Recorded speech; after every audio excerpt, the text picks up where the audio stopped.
we're all zeroed out here. Comes off when it comes up, coming up.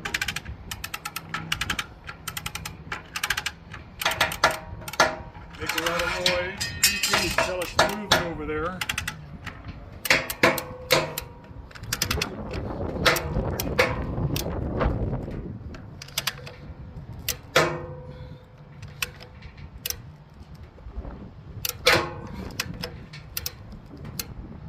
Here we are. We are holding, damn, almost 20, I'd say 2,800 pounds. Okay, I'm going to come off, keep filming that. And look how bent that is. Shine over there for a second, see how much it deflected. But it's all going to come back. Put over here with the gauge. The gauge is back to zero. As you can see where the red needle went is how many pounds of pressure we put on it. That's a wrap.